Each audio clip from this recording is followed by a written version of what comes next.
A Copa do Mundo acabou, mas o Mundo em Jogo ainda não. Estamos aqui para o nosso último episódio da quarta temporada. Eu sou o Marcos Hoffman e estou aqui muito bem acompanhado com ele sempre, Gabriel Quezada. Muito obrigado, Marquinhos, aqui novamente nos estúdios Mundo em Jogo, né? Sim.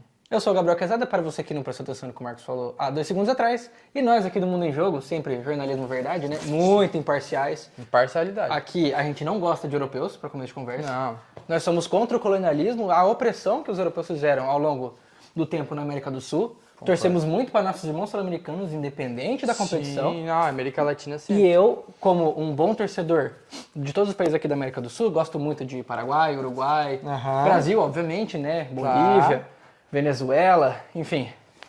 Não temos aqui partido, não tomamos partido na final da Copa do Mundo. Jamais. Falaremos logo mais, né, da final da Copa. Isso aí. Mas eu tenho aqui Análise fria. fria, imparcial, porque aqui é jornalismo verdade, né? Vocês do Mundo em Jogo que nos acompanham sabem.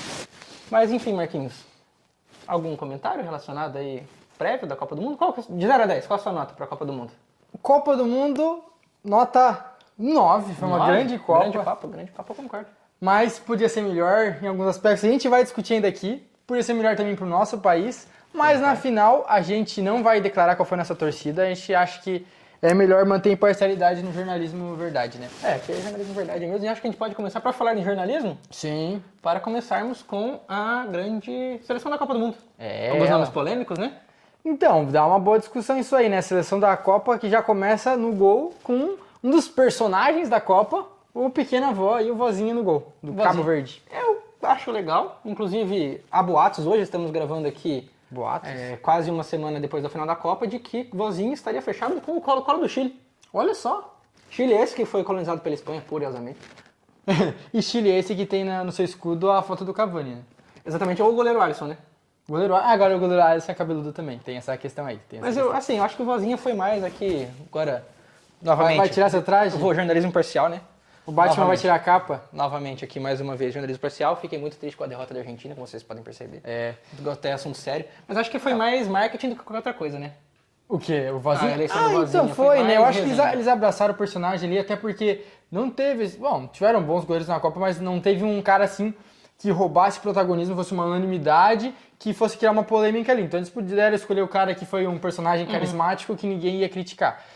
Pra mim não foi o melhor goleiro da Copa, mas fez uma grande Copa, Vozinha, grande Copa. Personagem sensacional. O jogo melhor dele foi contra a Argentina, nem foi contra a Espanha, que foi o que ele fez o nome, na minha opinião. Se tu pegar pra ver, ele fez mais defesas, e mais defesas difíceis. Contra a Espanha ele fez 2 defesas. Só que, tipo assim, era novidade Cabo Verde, nunca jogou uma Copa, empatou com a Espanha, Vozinha. Só que depois ele jogou bem mais contra a Argentina, mas teve outros goleiros aí, o próprio Kobel da Suíça foi muito bem. O goleiro do México, que agora me fugiu o nome. Pode ser, eu não lembro o nome dele também. Mas fez uma boa Copa. O goleiro do Paraguai, o Rio. O Rio, que agora tá pra ser negociado também com o time europeu. Legal. Eu não... Puta, História muito bonita dele, inclusive, se você não conhece, espera, ouve o episódio. E depois vai pesquisar a história do Rio lá, porque é uma história muito bonita também de família. Ele teve que doar camisas que ele usou da seleção Paraguai sub-17 e tudo mais, pra cuidar do filho, poder, tratamento bem bacana. E que bom, que ele, inclusive, ele assumiu a titularidade do São Lourenço, que é o clube dele da Argentina, né? No lugar de Keylor Navas, que é um grande goleiro que também ficou famoso em Copas do Mundo, tal qual o Vozinha. Mas o Navas que, diferente do Vozinha, né? O Vozinha, claro que jogou muito bem, mas já aos 40 anos, tipo, o auge dele ali, o momento dele foi a Copa e acredito que vai ter agora só mais pouco tempo de carreira. O Navas conseguiu se projetar, né? Dali pra frente ele foi pro Real Madrid e brilhou muito. Agora, saindo do gol, indo pra defesa, a dupla de zaga ali ficou o Upamecano e Litia Martinez. A polêmica aí é a ausência do revelação da Copa, Pau Cubarsí. Tal qual o Unai Simon também, que não foi o melhor goleiro, mas ele estava na seleção do campeonato. É verdade, né? Qual que é a coerência, né? Você dá prêmios individuais. Tem 3 prêmios individual a Copa, que é o melhor jogador, a revelação e o melhor goleiro, é isso? Exato. 2 desses jogadores não estão na seleção. Tá, isso é bom, né? Mas tá bom. O Upamecano fez uma Copa espetacular. Espetacular. Inclusive, o único jogo que eu acho que ele acabou suando foi por causa do calor que você estava fazendo. Literalmente Foi suando. por causa do França e Paraguai ali, que foi um joguinho um pouco mais Libertadores da América de se ver, né? Tem um lance que ele corre com o Inciso, cara. O Inciso... Oi, o Inciso corre, cara. Eu não sei se tu lembra, porque foi um lance muito perdido, assim, no metade do jogo. Mas que o Inciso dá lá um pique do cacete, ele tá se matando, ele chega na frente e o Upamecano tá trotando. Aí o cara abre o compasso, dá 3 passos, puxa o inciso aqui, saiu pra lateral, ele comemora que pegou o lateral pra Alemanha, bate a lateral e sai jogando como se nada tivesse acontecido. Para a Alemanha, desculpa, para a França. E como se nada tivesse acontecido. Eu fiquei, pô, cara, ele tirou o inciso pra nada. Pra nada. É um baita do zagueiro pra mim, que eu também gosto muito. Cara, e ele também avançava muito assim pro ataque, bem com a bola no pé, armando o jogo. No próprio terceiro lugar contra a Inglaterra, mais de um gol, acho que saiu de jogada dele ali também. Mereceu muito. E o outro ali, o Tia Martinez, fez uma boa Copa também. Não dava muita moral pra ele, mas acho que fez uma boa Copa. Eu achei até a Copa do Romero mais impactante. Pode ter sido. Eu acho que talvez só pesou mais porque o Licha fez gol, né? O Romero fez gol contra o Egito. O 2-1 é o gol do Romero, o cruzamento do Messi. É que o Licha fez gol da vitória contra o Cabo Verde, né? Acho que foi.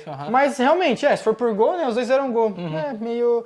Eu acho que também pesou ali, talvez pra botar alguém da Argentina ali, não sei. Além do finalista, Messi, né? Pois é. Pode Mas ter enfim, é que a Argentina conta. também não teve nada de muito brilhante além do Lionel, né? Então, a Argentina chegou na final da Copa, e eu não sei você, eu tava me cagando de medo, porque parecia que era um roteiro deles, assim, a Copa. Porque eles foram aos trancos e barrancos, aquelas reviravoltas, jogos marcantes, mas eles em nenhum momento jogaram futebol incrível. Na fase de grupos eles passaram bem. Porque era um grupo tranquilo. Porque era um grupo tranquilo, mas passaram bem, fizeram a obrigação deles. Passaram melhor, talvez, até do que a própria Espanha, que foi campeã. Que ainda soou com o Cabo Verde. Sim.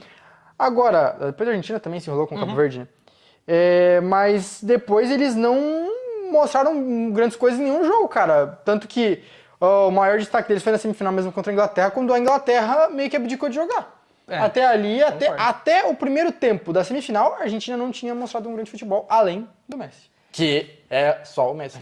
Até contra a Suíça já era pra ter sido a algoz da Argentina, se não fosse a pataquada de Brahim Bolô, Schalke Lerchen, de Mônaco Lerchen aí. Não. Mas enfim. O cara conseguiu ser expulso numa quarta de Copa por simulação, no meio campo. Não, até aquele momento que todo mundo tava dizendo era conspiração pra Argentina ganhar. Agora acaba a Copa, a conspiração é pra Argentina perder. Exatamente, venderam a Copa à Espanha, que é completamente irrelevante no cenário mundial, né? Vocês, como é que é? Vocês ficariam enojados se soubessem... E por falar em Espanha, os dois laterais são da campeã do mundo. Pedro Porro na direita, Cucurella na esquerda, pra mim aqui, sem contestação. Uma baita Copa dos dois. Baita Copa, cara. Pô, eu sei que o Cucurella ele é odiado por muita gente. Mas eu nem sei porquê, na verdade, mais. Teve o lance da Euro, que a Alemanha foi eliminada num lance que a bola pega no braço dele, não sei se tu lembra isso. Aí os alemães passaram a odiar o Cucurella, teve um hate grande por causa disso. Eu tenho raiva por causa do mas tudo bem. Mas assim, apesar de muita gente tacar hate nele, cara, eu sempre gostei do jogador que ele é. E depois também vi a história dele, assim, achei bem bonitinho da família dele, assim, que ele tem um filho autista, ele tem maior cuidado, tudo com o filho, então... Enfim, ele é um cara bacana e jogou muita bola. Ele é o tipo de jogador que... Marcação da vida e vai pra cima também. Guardar as devidas proporções, prestem atenção no que eu vou falar aqui, tá? Mas ele é tipo, trazendo pro futebol brasileiro, o Gabriel Ogol. Gabriel Ogol? O Gabigol. Gabriel da família Gol, porque ele é o cara que todo mundo que joga contra detesta. Tá. Mas o cara que, quando ele tá no teu time, você acha ele um cara top. Sim. Eu acho que eu procuro ele, assim, ele irrita tanto você como adversário, mas quando ele tá no teu time, ele é o cara raçudo, é o cara que se entrega. Tem alguns lances que ele salvou a Espanha, tanto na semifinal contra a França, quanto na final ali contra a Argentina, que... Inclusive o Messi tentou expulsar ele de maneira patética também, né? Que ele vai explicar o que o cara caiu, ele põe a mão na boca e fala, tipo, a pancada foi na boca, o Messi começa a apontar. Ele viu pôr a mão na boca e já saiu apontando pra todo mundo, assim, expulsa ele. Desespero, né, mano? Desespero que ele estava. E o Pedro Porro que fez uma Copa bem regular, apoiou bastante no ataque. Sendo sincero que eu conheci o Pedro Porro do FIFA, eu não acompanho o Tottenham, eu não tinha visto ainda muito ele jogar. Cara, muito bom jogador. Ele também tem uma gol história contra a França ali, baita jogada, qual que é a história dele, não sei. Os pais dele tinham que fazer vários turnos pra trabalhar, né? Então eles mal ficavam em casa com o Pedro Porro. Ele foi criado pelos avós, que cuidavam e ajudavam, né? E quando ele... Foi criado pelos avós e foi apelidado de vozinha, e daí meu cara... Mas aí ele nasceu em Extremadura, que fica em cima de Portugal ali, né? Sim. Tanto que ele foi revelado pelo Sporting, que é de Portugal. Tem essa questão aí. E quando ele voltou como campeão do mundo, o vô dele sempre incentivava, o vô dele prometia quando ele era criança que quando ele fizesse, todo gol que ele fizesse nos treinos e nos jogos que o vô dele ia assistir, ele ia ganhar um doce. Aí, o moleque ficou diabético. Não, mas é que daí o vô dele, quando ele fazia muitos gols, o vô dele tinha que vender as verdurinhas que ele tinha ali pra conseguir mais dinheiro pra comprar mais doce. O vô dele nunca deixou de descumprir a promessa. E quando eles voltaram pra Espanha, o Pedro Porro, quando voltou pra casa, ele entregou a medalha de campeão na mão do vô dele. É bem bonitinho o vídeo do vô, começa a chorar assim. Ele falou, essa foi por você tá orgulhoso de mim? Aí o velho lá já chorando. Eu tô quase chorando aqui, eu com o celular embaçado dele, chorando. Cara. E eu tenho raiva do Pedro Porro, cara. Por quê? É tipo o Cucurella, assim, ele é o cara que te irrita quando você tá torcendo Tá. contra, mas ele é um baita... ele é Pô, um... bonito. Bonito. Nossa, bem legal, bem legal. Achei bem bacana. A história da Espanha aí, muito bacana, dos dois laterais. A gente ainda vai falar bastante dessa Espanha, né? A campeã aí, que talvez muita gente não esperava ter ido tão longe, foi chegando. E com liderados aí, né, pelo capitão volante da seleção da Copa, Rodri, né? E melhor jogador da Copa do Mundo. E melhor jogador da Copa do Mundo. Disso aí eu já tenho reticências aí, porque ele foi talvez o melhor jogador da Espanha, mas a Espanha não teve... Tá, vamos abrir essa discussão também, talvez não tenha sido nem o melhor da Espanha. Mas assim, ele é o líder da campeã, só que um time que avançou e que foi bem pelo jogo coletivo. Ninguém individualmente na Espanha, pra mim, foi assim um protagonista da Copa. Eles foram em várias posições, você pode dizer que foi o melhor, beleza. Mas assim, jogadores decisivos que foram craques da Copa, tá claro que foi Messi, foi Mbappé, foi esses caras aí, mano. É, o Haaland, o Kane...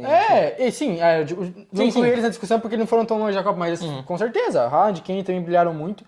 Então você dá o prêmio pro Rodri, tá, premia o jogo coletivo ali e tal, mas assim, eu não sei se ele merecia ser o melhor jogador. Eu acho que tá muito justo você tá na seleção, mas mais que isso. Mas aí eu acho que ele só foi o melhor jogador, aí com todo respeito ao atleta Rodri, porque o Yamal não fez uma Copa brilhante. Também. Porque normalmente o melhor jogador, ele é o principal jogador, é a principal estrela daquele time. Se a gente tivesse sido campeão, incontestavelmente o Messi seria o melhor jogador da Copa. Eu, inclusive, acredito que ele tenha sido o melhor jogador da Copa. Eu também acho. O Messi pra mim foi tranquilamente o melhor jogador da Copa. Ah, mas no jogo da final não fez nada. Cara, teve 7 jogos que ele destruiu, e em um o time dele não fez nada, e as poucas bolas que caíram no pé dele, ele levou perigo. 39 anos. 39 anos. E carregou um país Pô, inteiro. ele era o meme do cacete, esse velho ainda joga, e ele provou mano. que ele não só joga, como ele ainda é o melhor. Exato, e nós temos também aí, esse sim, uma Copa esplendorosa, com 6 gols. 7, eu acho. Quem? Jude Bellingham. Jude Bellingham.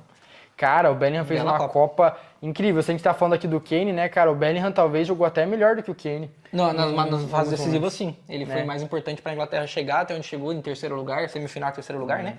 Inclusive, contra o México, quem destrói é o Bellingham. Ele faz 2 gols muito rápido. Contra o México e contra a Noruega, ele foi o cara que decidiu, Foi, né? E pisando muito na área, né, cara? Pô, ele às vezes parece que é realmente um atacante ali no meio, cara. Bicho. Teoria da conspiração, posso abrir aqui? Chapezinho de alumínio, todo mundo? Adoro, Se a coloquei. gente passa da Noruega, a gente amassasse a Inglaterra de um jeito absurdo. Eu tenho isso aí na minha cabeça. Eu vou levar. Será? Eu vou contar pros meus filhos, pros meus netos, que em 2026 o Brasil perdeu pra Noruega. Tudo bem, perdemos merecidamente, não jogamos nada. Mas se a gente passa na Noruega, a gente ia quebrar o tabu, ia estar embalado, a gente ia amassar essa Inglaterra e ser campeão dessa porcaria. Eu vou levar isso pra mim. Você tá falando esse maluco que esse cara tá completamente dodói da cabeça. Estou. Não é só você que tá falando aí, tá? Eu também, tá? Mas eu vou levar isso pra mim, que a gente ia ganhar na Inglaterra. Não, pros nossos filhos e netos a gente tem que contar todas as mentiras possíveis, tipo assim. Claro. Não. Foi por detalhe. O Brasil foi roubado contra a Noruega. Ele não vai ver o jogo inteiro. Não, tipo assim. Não vai ter nem futebol até lá? Pai, quem foi Vinícius Júnior? Não, foi o melhor jogador depois do Pelé, tipo... Antes da harmonização, né? A gente, quando estamos gravando aqui, a gente não sabe como é o Vinícius pós-harmonização facial. O de antes é muito bom. Por quê? Não, mas ele já fez a harmonização. Sim, mas é que ele não jogou bola ainda, ele tá de férias. Ah, ok, mas já tem falta dele. Sim, mas ele tá de férias, a gente não sabe como é que é o Vinícius. O futebol dele, eu achei que tava falando a feição. Ah, não, isso a gente sabe. Mas o futebol do Vinícius a gente não sabe como é que é pós a arrumação do rosto. Verdade. Será que vai mudar alguma coisa? Se for pra melhor. Será que muda a aerodinâmica dele, assim? Cara, tem uma teoria. Que eu falei. Aí essa eu vou puxar pra conta Palmeiras, que o Aníbal Moreno ele tinha as orelhinhas um pouquinho mais afastadas. O Aníbal Moreno, volante do Palmeiras argentino, tá no River Plate agora. Ele, num período de férias que teve ali, acho que um pouquinho antes do Mundial de Clubes, ou quando ele lesionou, ele arrumou as orelhinhas e deixou a orelha normalzinho assim, um pouquinho pra trás. Ele botou a orelha um pouquinho pra trás. Aquilo ali, ele voltou dessa arrumação da orelha. Depois da cirurgia? Um pior jogador da face da terra. Entregou o jogo contra Flamengo, contra Corinthians. Deus. Por causa disso? A nossa teoria de palmeirense, pra só não querer falar que ele pipocou, é porque ele arrumou as orelhas e ficou burro, né? Já deu pra ver que são boas de teoria, né? Depois que tu falou aqui da seleção, dá pra ver que teoria... É comigo mesmo. Eu gosto muito de teorias e, por falar em teorias, o Nikola Jokic da bola. O cara que odeia o próprio profissão no mundo do futebol. O camisa 10, entre aspas, desse time, o cara, a função de armador, pela FIFA, Olise. Que eu acho que ele só tá aí por causa da recorde de assistências que ele bateu, né? Só não, né? Bateu não, uma acho que grande ele coisa. igualou... Ele empatou com o Pelé, né? Empatou com o Pelé, exatamente. Eu acho que é 7 assistências, se eu não me engano. É maior assistente em Copa do Mundo, com mais jogos em Copa também, a gente tem que pesar isso. Mais jogos nessa Copa, né, como um todo. O número de jogos. Só que assim, Pra mim ele fez uma Copa muito boa, eu gosto muito do jogo dele, tipo, é um dos caras que eu gosto de parar pra ver jogar, tá ligado? Eu gosto desse meia técnico, assim. Cara, o personagem, eu não sei se eu tenho uma opinião formada. Às vezes dá um ranço um pouco do cara meter essa marra, isso aqui tá meio foda-se pra tudo, mas ao mesmo tempo deu pra ver que tipo, ele é só um cara timidozão e tal, e que mete uma estética diferente nas coisas, mas eu acho que é meio do jeito dele mesmo. Mas assim, ele jogando bola, sou fã, só que no jogo decisivo contra a Argentina, sumiu também, se escondeu. A França como um todo foi meio anulada, mas eu achei que ele... Caiu pra Argentina. Contra a Espanha? Claro, perdão. Contra a Espanha, o Olise não apareceu, né? Assim, a França como um todo foi meio anulada, mas você via muito mais o Mbappé e o próprio Dembélé procurando o jogo do que ele, que é o cara que deveria estar armando o time. Então, senti falta disso, mas acho que é justa a escalação dele na seleção. Não sei quem que poderia entrar nesse lugar. Dani Olmo? Não, mas eu acho que daria aí, puxando pro mundo aí, de colocar os melhores jogadores, talvez descer o Messi, colocar o Haaland e o Harry Kane ali na frente. Mas não pensando um pouco mais posição, a formação ali, né? Mas pra colocar nomes que talvez tenham se destacado mais, porque pra mim a Copa do Kane foi melhor que a do Olise. Mas como camisa 9, de 9 para 9, o Haaland fez uma Copa mais Mas eu vou dizer que eu gosto quando a seleção tem uma formação certinha, assim, porque me irrita um pouco às vezes quando tinha tipo, a seleção da FIFA do The Best lá, aí tu ia ver, tinha 3 zagueiros, 5 meio ofensivo, 2 atacantes, tá ligado? Cristiano Ronaldo e Messi. Tipo, daí fica meio, eles podem ser os melhores, mas isso não é um time. Justo. Mas enfim. E agora pra falar do Arão de Jardim.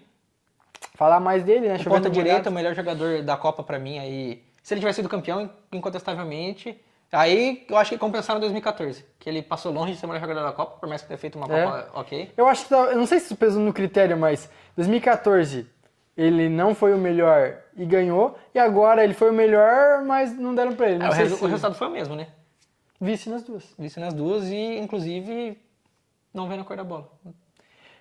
Eu acho que contra a Alemanha eles tiveram muito mais chance, né? Tiveram muito mais vivo no jogo, tiveram chance de matar o gol. E com tanto o Messi quanto o Higuaín, né? E com camisa 9 perdendo gol, baixo do gol. O Higuaín perdeu em 2014, o Julián Álvares no final da prorrogação mandou a bola na lua.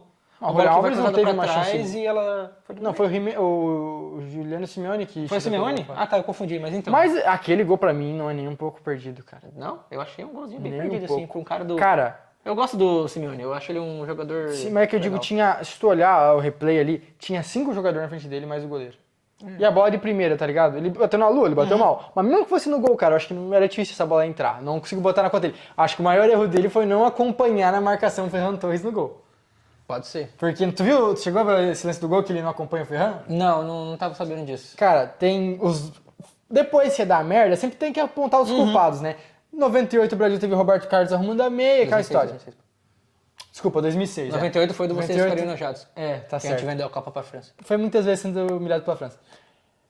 Os 2 culpados foram apontados no gol da Espanha foram Molina, ele que divide a bola com o Iñaki Williams, sendo que ele empurra o Williams e a bola cai onde ele empurrou o Williams e tipo, ele não acompanhou, então né, tava ali na cena do crime.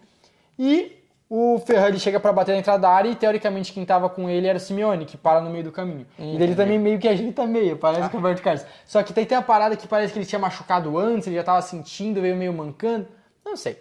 Mas enfim, tá? Isso que é botar a culpa tem esses 2 candidatos. Agora, falando do Messi, cara, eu achei sensacional ver ele nessa Copa. Quando começou a Copa, uma das paradas era, vamos ver como é que tá o Messi. Mas assim, eu pensava, cara, a última Copa dele e tal, tá jogando no Inter Miami faz 2, 3 anos. Mais até. Ele foi depois da Copa depois de 22 anos, tá, 3 anos e meio. 3 anos e meio, né, jogando no Inter Miami, mano. Tipo assim, ele vai fazer vamos ver se ele vai fazer uns golzinhos legal e tal, mas acho que não vai longe.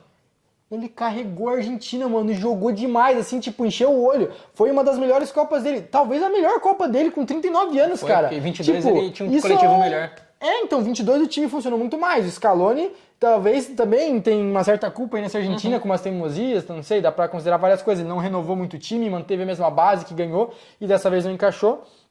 Mas, cara, foi maravilhoso ver o Messi jogar, eu amo esse cara. Putz, grilo. Posso trazer um parênteses aqui, muito importante?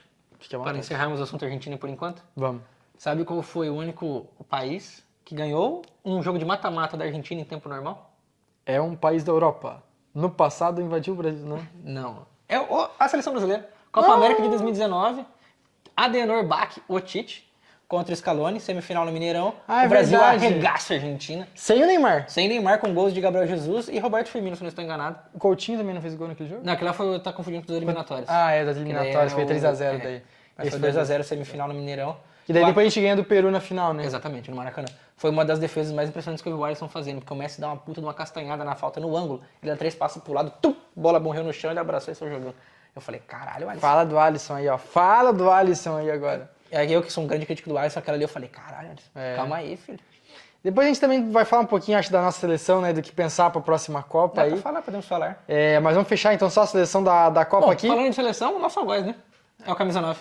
Ele, o remador profissional, Erling Haaland. Cara, é incrível como... É engraçado esse roteiro. Antes do jogo, tava todo mundo só falando em Haaland, fazendo meme com ele, coisa e tal. Porque quem é de fora do futebol, muita gente acompanhou a Copa sem saber, né? E todo mundo falando nesse boneco aí, às vezes nem sabia quem era. Cara E chega estranho, no né, jogo, tal. o esquisitão vai lá e decide com 2 gols. Tipo, parece que é coisa de filme. E 2 gols assim que todo mundo sabia exatamente o que ele ia fazer. Nós que acompanhamos futebol falamos exatamente o que ele ia fazer.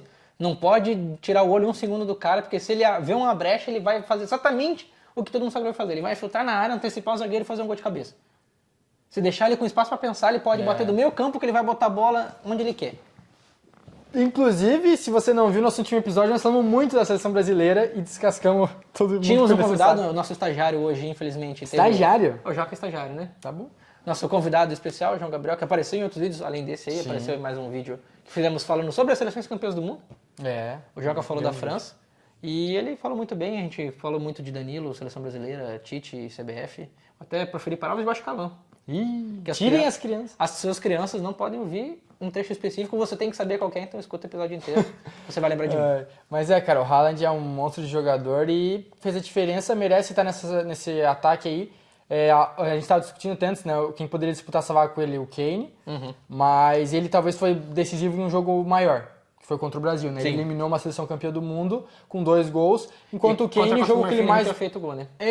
Enquanto o Kane, o jogo que ele foi mais importante foi contra o Congo, que foi no 16avos, uma fase anterior com uma seleção também inferior. Contra o México ele fez um gol de pênalti, deu assistência pro segundo gol do Bellingham. Ele participou de gol em quase toda a fase de grupos ali, né? Mas no mata-mata ele sumiu um pouco. Ele parou nos oitavos. Quando a Inglaterra precisou dele um pouco mais, contra a Noruega não foi visto em campo, por mais que ele tenha feito...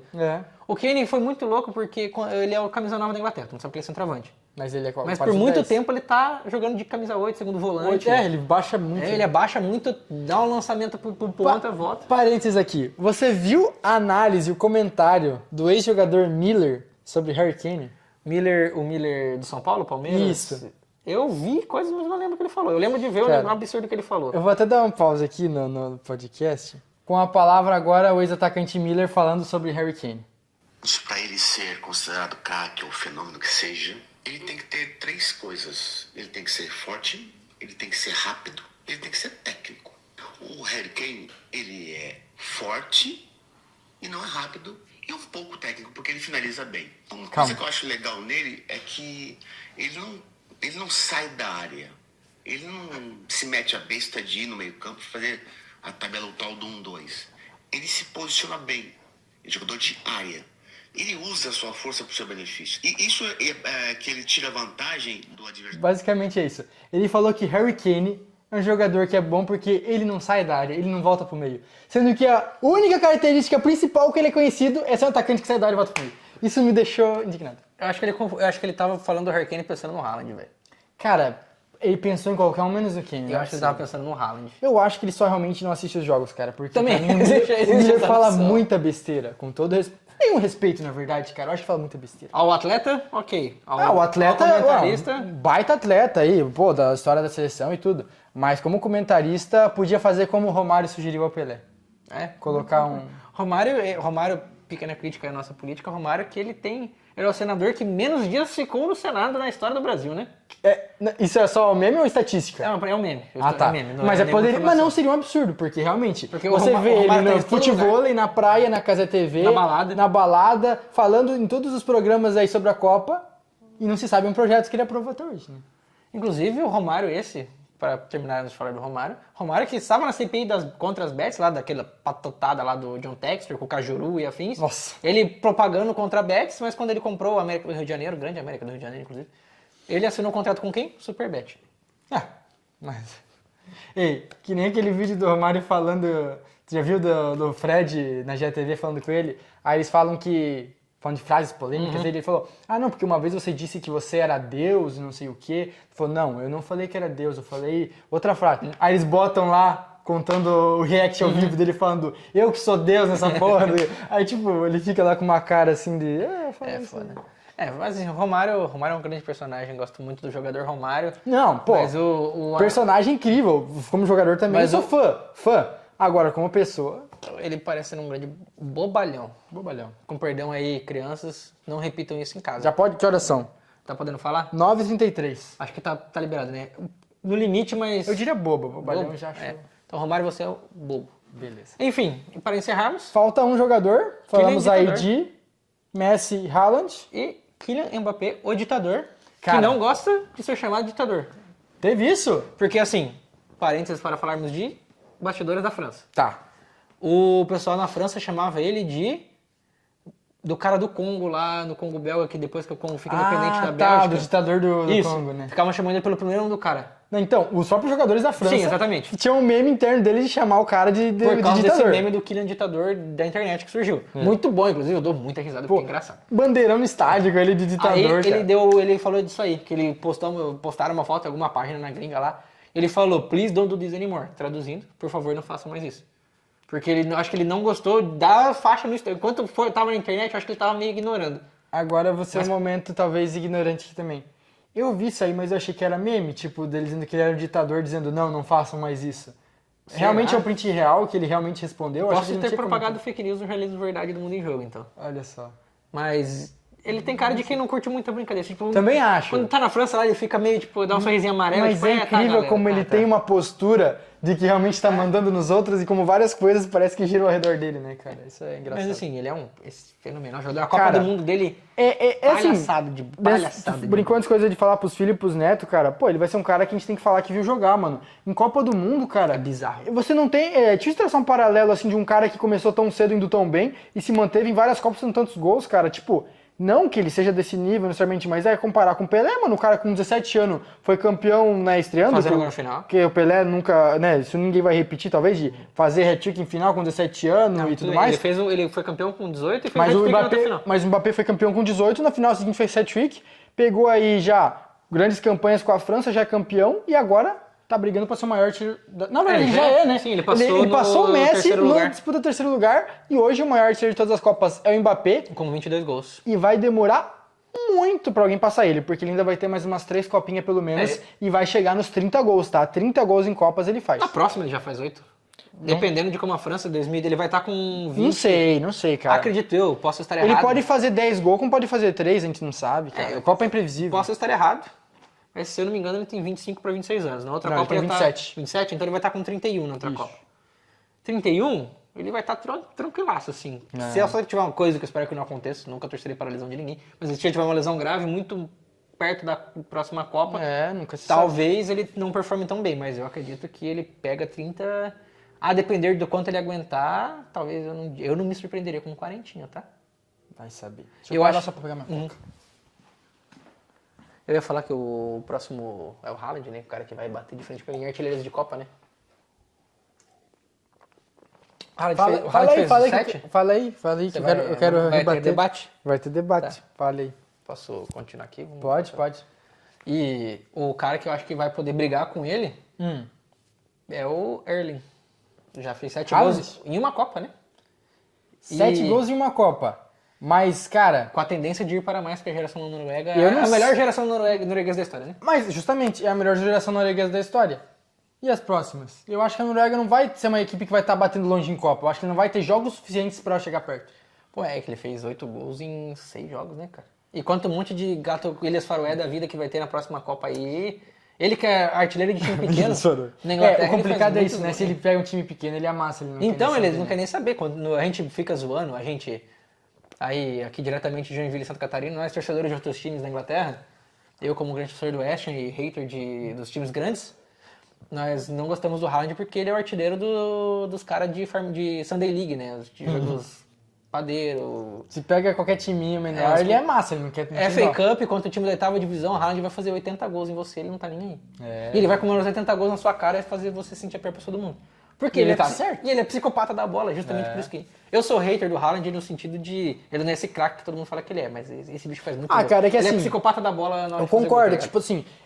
me incomoda, assim, colocar na mesma prateleira de Mbappé... Do Messi a gente nem fala, né? Até do Harry Kane, mano. Pra mim não senta na mesma mesa no sentido de, assim... De habilidade, de qualidade de jogador. Só que ele é tão efetivo quanto os caras, tá ligado? Ele é eficiente... Só que o jogo dele é mais prático, ele é um cara de finalização, de velocidade e força. Ele não pode pensar. Ele não é um cara que vai ter qualidade no passe, que vai ter uma ginga, que vai ter uma coisa que os outros caras têm. Mas funciona. Por exemplo, inclusive, adoraria ter um cara, não digo nem do nível dele, mas com a característica dele na seleção. Ah, com certeza. Esse cara Pedro, não, brincadeira. Não, tô brincando, mas eu acho que o... Não, mas o Pedro é pica também. Mas acho que não pro nível de Copa do Mundo. Mas assim, você vê, por exemplo, o Haaland dando o lançamento pro Harry Kane, assim, que o Harry Kane dá tem um gol do Bayern, acho que no Bayern de Munique ele fez isso aí no final da temporada. Que ele dá um lançamento pro ponto esquerdo, eu acho que é pro Luiz Dias. O Luiz Dias domina na entrada da área, o Harry Kane tava numa área, ele vira o jogo pra outra, sai correndo, entra e faz o gol. Você viu o Haaland fazendo isso aí num contra-ataque do City? Só que ele não precisa, né? Não, porque ele é o cara que vai estar dentro da área paradinho lá, de braço cruzado. Paradinho não, ele vai atravessar o campo inteiro correndo e receber a bola nas costas do Correndo zagueiro. igual um robô, né? Correndo daquele jeito maluco dele, mas funciona, né? E infelizmente, eu acho que eu não cheguei a falar no outro episódio, mas eu vi um tweet, não lembro de quem é o tweet, se você foi o autor desse tweet, comenta aqui, mas é um tweet muito bom que em 2014 o Dante conhecia os alemães e em 2026 o Magalhães conhecia o Haaland. Aí o cara colocou esses dois assim. Aí ele deu enterzinho. Que bom que nossos zagueiros fazem amigos. Eu achei muito bom. Mas ele resume muito bem a questão é que todo mundo se conhece, mano. Se conhecer, resolvesse alguma coisa, porra. Não. Olha, infelizmente, nossa seleção ainda vai penar pra chegar. Mas a seleção da Copa do Mundo foi definida, a gente já passou por todos os nomes. Eu acho que tivemos um bom debate. A gente pode avançar aqui para outros temas, talvez para a gente falar dos grandes momentos dessa Copa. Grandes momentos. Podemos falar, rapidinho, a gente já falou no outro jogo, mas a gente pode falar dos 2 gols, por exemplo. A gente estava comentando aqui em off dos gols mais bonitos da Copa, que para quem não viu, o FIFA lançou os gols que são indicados para o gol mais bonito da Copa do Mundo. Eu falei com o Marcos que eu achava o gol do Julián Álvares contra a Suíça, com assistência do Flaco Lopes. Contra Palmeiras nessa brincadeira. Assistência, tipo assim, toca, o cara vai lá, faz tudo e gol. No Cartola é 5 pontos. E com o gol do Julián Álvares contra a Suíça, o 2-1. E o Marcos falou do Giovanni Cabral, Sidney Cabral. Não, o do Sidney Cabral eu gostei muito pelo contexto, né? Tipo assim, a história, eu gostaria mais que ganhasse. Mas o gol mais bonito acho que ainda foi pra mim o do Bellingham, do 3º lugar contra a França. Ah, que ele dribla todo mundo. Porque ele arranca, dribla todo mundo e faz o gol. Mas essa Copa, cara, pra mim, foi uma Copa em questão de qualidade dos jogos muito boa. Uma das melhores que eu vi, assim, acho, sei lá, a gente pode comparar com outros talvez, mas uma Copa de muitos jogos bons, mas de pouquíssimos golaços. Eu ia falar isso aí. Pouco golaço, mano. Tanto que os golaços... Mano, pega a lista da FIFA, assiste lá os gols que estão correndo a gol da Copa. Não tem nenhum que tu fica assim de boca aberta, mano. Tipo assim, tá, o do Julián Álvares foi um baita gol, o próprio do Bellingham, mas tipo, tu não viu um gol assim que tu vai lembrar, tipo assim, na história das Copas tu vai lembrar de um gol, vai lembrar desse. Tipo assim, pra mim, o gol que o meu gol talvez preferido da vida é o peixinho do Van Persie. Justo. Que é um gol de Copa. Em Salvador. Em Salvador. Aí tu vê, na mesma Copa, teve o do Rames, do Puskás, matando no peito, bola lá no travessão, Eu nem outro acho que é um golaço assim. Ele é um golaço, mas eu não acho que era pra ser o gol do Puskás, por exemplo. Meu pra amigo. mim não é gol de Puskás. Pra mim, se quisesse, botava Prêmio Rames o nome depois daquele gol. Eu gosto muito, sabe, de um gol. 2010, África do Sul, 3º lugar, Uruguai e Alemanha. Eu sou muito fã desse jogo. Tá. Porque ele é um jogo esteticamente muito bonito. É um de falta do Forlan, não? Não, é o que... acho que é o Arévalo Rios, grande Arévalo Rios. Arévalo Rios? Jogou no Botafogo, não? Acho que ele jogou no São Paulo. Eu acho que jogou no Botafogo. Enfim, mas foi ou não lembro, era o lateral direito, não lembro se era esse era o algum Rodrigues, algum Moreira, que era algum Rodrigues. Enfim, o lateral direito do Uruguai cruza pra trás, aí o Forlan tá dentro da área, a bola vem pingando, ele dá um bate-pronto, ela bate e sobe. Esse pra mim é o gol mais pica da história do futebol, velho. Cara. O Rony podia ter feito um gol de bicicleta contra o Boca que ele perdeu em 2013 e em 23. Pra mim não ia ser perto desse gol do Forlan, porque a Copa da África do Sul pra mim é a minha preferida. Mas tipo, pau a pau com a do Brasil, mas é que como foi a primeira, ela tem essa então, do 0-1 é que puxa muito a memória afetiva de ser a nossa primeira Copa. Eu também gosto pra caramba da Copa da África do Sul, que além de ser nossa primeira Copa, teve várias questões assim inusitadas, assim, foi a primeira Copa na África e também tipo, teve toda uma comoção ali, a torcida. Tinha a Jabulani, que era uma história, tinha o Povo Pou, que previa os jogos. Vuvuzela, o Waka Waka. Inclusive a Shakira, um dos grandes nomes da história da Copa, né? Cara, a Shakira tá aí, se fosse fazer essa seleção da Copa, botava a Shakira de camisa 10. Podemos falar que a Shakira já é mais relevante que a Inglaterra para a Copa do Mundo? Cara, a Shakira já é mais relevante pra Copas do que a Inglaterra e do que seu ex-marido, Gerard Piqué. Gerard Piqué foi campeão do mundo em 2010. Mas se tirasse ele, seria campeão igual. Agora tira a Shakira. Tira a Shakira. Não teríamos Waka Waka. Não teríamos nem show da Copa. Não teríamos show da Copa. Mas enfim, esse jogo, só pra fechar, eu como sou um grande admirador de uniformes, camisas de time, esse jogo esteticamente é muito bonito porque o Uruguai jogou todo de azul celeste e a Alemanha jogou todo de preto. E são dois uniformes, com perdão da palavra, escaralhadamente bonitos. A Puma em 2010 acertou muito, a Adidas da Alemanha acertou muito, a Puma com o Uruguai, né? Sim, eu acho que esse pra mim é meu jogo preferido de Copas do Mundo, é disparado esse aí. Até o Brasil ser campeão do mundo, se eu estiver vivo pra ver, né? Pois é, não, é que assim, o Brasil também não se ajuda. Tem uma coisa, né, que é, eu não sei você, mas a sensação que eu tinha é, tipo, de crescer ouvindo do Brasil ser, né, sendo o maior campeão e todas as histórias e tudo mais, e você, Copa após Copa, sempre tava com a expectativa de que ia ser campeão e que a qualquer momento o Brasil vai ser campeão. Se não é nessa, é na próxima, tá chegando, tipo, não ganho nessa, mas na próxima ganha. Agora eu já não sei, mano, se o Brasil vai ser campeão de novo. É que depende muito do momento de ciclo, o tal do ciclo pra Copa, né? E, assim, a gente pode falar que de 2002 pra frente, quem chegou mais perto foi o Dunga, com um time completamente cheio de volantes, e a gente dependia muito da criatividade Josué Mineiro. Não, Mineiro não tava, José Elano. Gilberto Silva. A gente dependia muito da criatividade do Robinho 90, do Luiz Fabiano e do Elano pra fazer alguma coisa. E do Kaká, né? Que também tava, era o único criador desse time. Era a Até cabeça porque o pensante. Elano fazia uma grande Copa, ele machucou antes do jogo contra a Holanda, enfim. Esse foi o time do Brasil que chegou mais perto, porque passando da Holanda, a gente muito provavelmente ganharia do Uruguai, porque a gente ganhou do Uruguai sem dificuldade nas eliminatórias. Por mais que o Uruguai vinha embalado com o Forlán fazendo a melhor Copa. Eu acho que muito seria um tempo. jogo duro, mas... E o Brasil e a Espanha, a gente ganhou deles na Copa das Confederações, não que seja um parâmetro. Foi a Confederação, foi 3 anos depois, né? Não sei se Não, foi antes, 2009, o Brasil é campeão da Copa das Confederações, se eu não me engano a gente elimina a Espanha. Também teve em 2009 Brasil e Espanha, legal. Eu acho que sim. E a gente talvez ganhasse dessa Espanha, por mais que a Espanha também veio embalada. Eu acho que se for falar que o Brasil chegou mais perto, cara, desde 2002...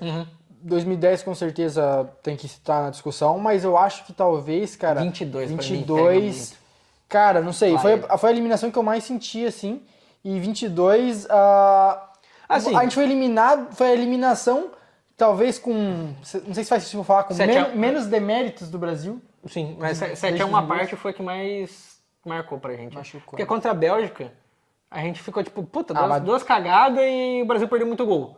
Foi demérito do Brasil, sim, porque a Bélgica não mereceu passar. Eu acho que foi ali da Bélgica, foi circunstância de jogo, mano. O Brasil fez um bom jogo, perdeu. Paciência, ficamos tristes, mas contra a Croácia a gente saiu na frente com o gol do Neymar, antológico do Neymar, que ele passou o Pelé naquele gol, como artilheiro da seleção. Tá.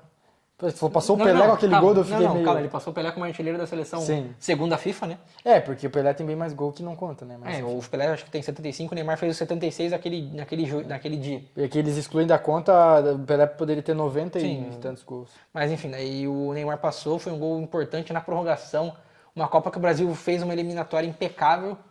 A gente vinha como esse, por exemplo, é um gol, claro, porque é do Brasil, mas é um gol que a gente sempre vai lembrar quando falar de Copa. Que é o que eu digo, que nessa Copa não tem tantos gols memoráveis, né? Assim, o do Brasil, acho que só do Martinelli e pronto, né? Contra o Japão. Do Martinelli. Porque foi pela emoção, gol do último lance, virada. O Brasil tem poucos gols em último lance em Copa.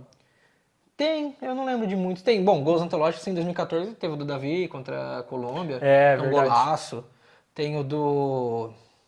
o do Neymar. O do Neymar, beleza, tem esse. Em 2018 tem o do Richarlison, do Catar. Tem o de vôlei, o Brasil contra a Coreia do Sul fez gols bonitos. Mas enfim, a gente falou bastante de seleção sem nem perceber, você viu, né? Como seleção já vai. É que tá no sangue, né? Falar do Brasil, enfim. Temos que falar da nossa seleção canalinha. A gente pode falar de uma seleção que o Brasil pode se inspirar em alguns aspectos, como por exemplo... Qual? Gestão de elenco. Vamos falar dos campeões? Dos campeões, acho que tá na hora da gente falar um pouquinho da Espanha, enquanto o Marcos toma a sua Coca-Cola. Não tá... Refrigerante de cola. Refrigerante de cola. Não estamos sendo patrocinados. Mas, caso queira, você marca vermelha de refrigerante. Ou marca azul de refrigerante. Ou marcas genéricas de refrigerante. Ou marca verde de refrigerante. Fruc Cola, se quiser nos patrocinar. Refrico. Muito bom seu Guaraná. Refrico? Patrocina a gente. Se eles mandarem o Guaranazinho, tu vai ver. É bom pra caramba. Mas enfim. Dolly Guaraná. Refrico é patrocinador do Londrina.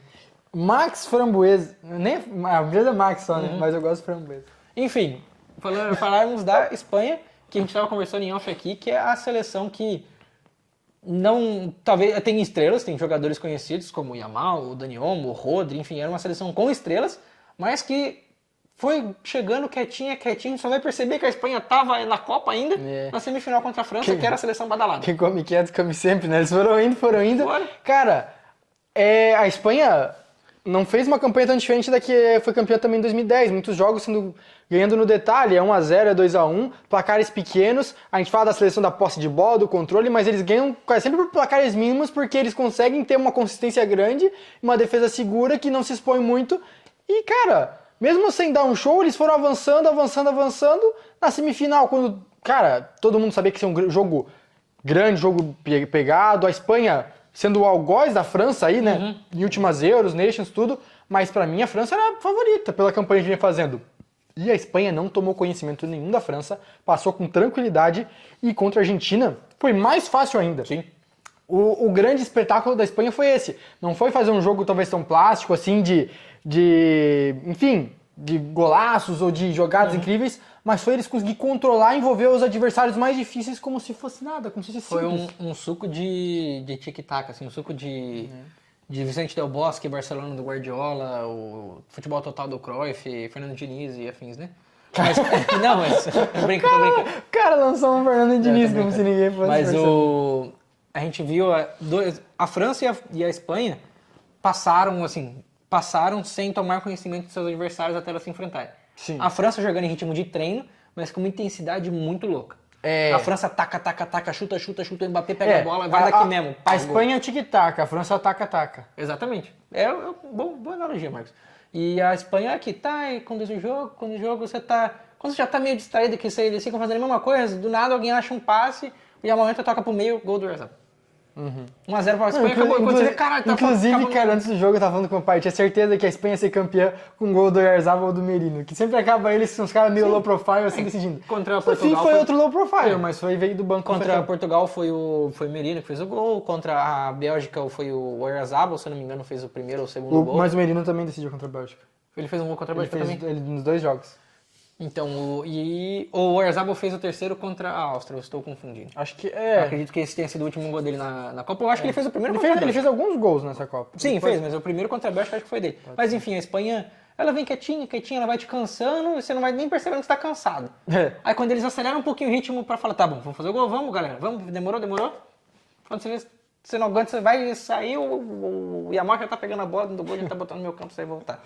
Yamal esse, que todo mundo esperava que fosse chamar a responsa um dos craques da Copa, a primeira Copa dele é campeão, vamos criticar? Não, né? Ele fez uma boa Copa, mas esperava mais protagonismo. Sim. Ele fez só um golzinho, foi um gol abaixo da trave. Contra a Arábia Saudita. E assim, não foi um jogador tão decisivo ali na questão de definição de jogada mesmo, de gol e assistência. Mas não dá pra negar que ele era um desafogo importante pra Espanha, que muitas jogadas passavam pelo pé dele e que ele foi importante pra campanha. Mas me irritou profundamente quando saiu o título, todo mundo só fazendo os memezinhos do Yamal com o Messi.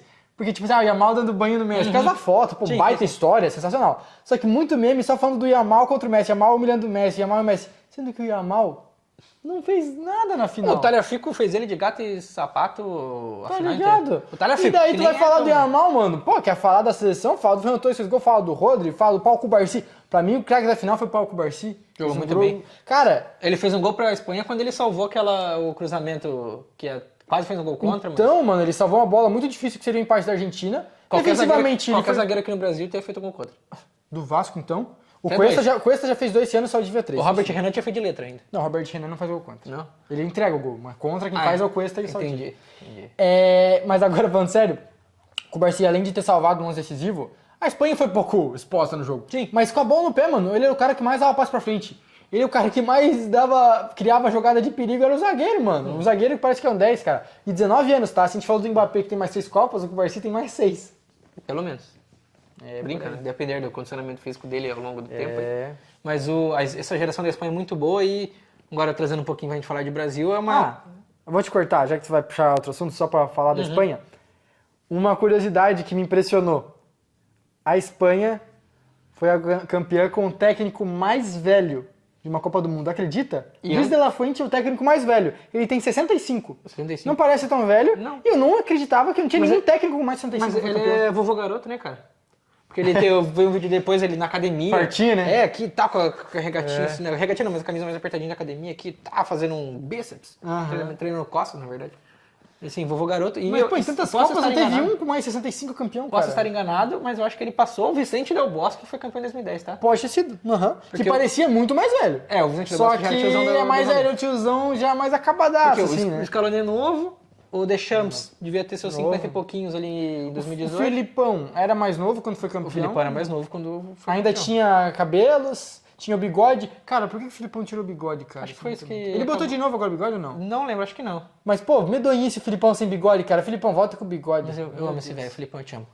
Você é um vô pra mim. Eu gosto muito do Filipão, cara.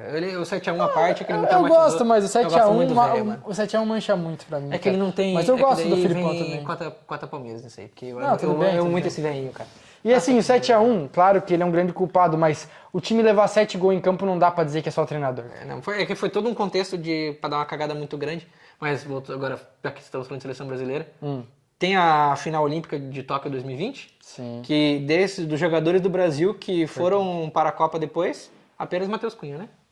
Se eu não estou enganado. Cara, acho que tinha Acho dois. que Tinha Matheus e o Cunha e Douglas mais um. Santos? Não, o Douglas Santos foi campeão olímpico em 2016. 18. Cara, agora, ó, tu puxou essa lista, agora eu não Mas, lembro. enfim, Mas eram dois, se eu não me engano, eram dois jogadores Que não foram- do Brasil O Bruno? remanescentes daquela conquista. Pode ser o Bruno. E da Espanha, Eram 6 ou 7. Com o Luis de la Fuente. sendo que, eles perderam a final olímpica, mas eles mantiveram uma base que foi se construindo ao longo do tempo. E esse mesmo treinador que estava nessa base trouxe esses caras para a seleção principal e foi campeão. Enquanto os nossos não aproveitaram ninguém, se desmontou, cada um montou um time E diferente. tinha Dani Olmo, teve o Ferran Torres, o Oyarzabal, que fez um dos gols Oyarzabal. da Espanha, o Cucurella, o do Barcelona, outro Fermin, se eu não me engano. O Gavi, eu acho que também O estava. Fermin nem foi pra Copa, né? Essa é O Fermin não foi? Então agora o Gavi, enfim. E a Espanha mantém uma base, tanto da construção do De La Fuente, que conhecia todo mundo, como foi o caso do Del Bosque, por exemplo. Então, aí tu falou, bem, o De La Fuente conhecia todo mundo. A gente falou, né? Porque o Dante conhecia os alemães. Porque o Magalhães conhecia o Haaland. Tinha que conhecer os brasileiros, né, cara? O De La Fuente conhece os espanhóis, por isso que eles ganharam. Exato. Porque o técnico conhece os espanhóis. Nossa comissão não conhece os brasileiros. Mas, por eu acho. exemplo, desse ciclo de Copa inteiro, o treinador da base da seleção foi Ramon Menezes, que assumiu o profissional por 2 amistosos na África, contra Marrocos e contra Senegal. Ele perdeu os dois. O Brasil jogou um futebol patético, com o Rony e o Yuri Alberto no ataque. É que aí o erro já começa quando o Ramon Menezes é o técnico. Ele não tinha nem, e ele não conseguiu se classificar num pré-olímpico com a Argentina, toda desfalcada, todo mundo nem querendo estar ali. Ele ficou em quinto no Pan-Americano, desculpa, que ficou fora das Olimpíadas agora de Tóquio 2000, de Tóquio não, Paris, desculpa, de 26. Ele ficou fora por causa de um Pan-Americano patético, um Sul-Americano deplorável, que a gente foi massacrado Paris pela 24, Argentina. né? Paris 24? 26 esse ano. 26, exatamente, foi Paris 24.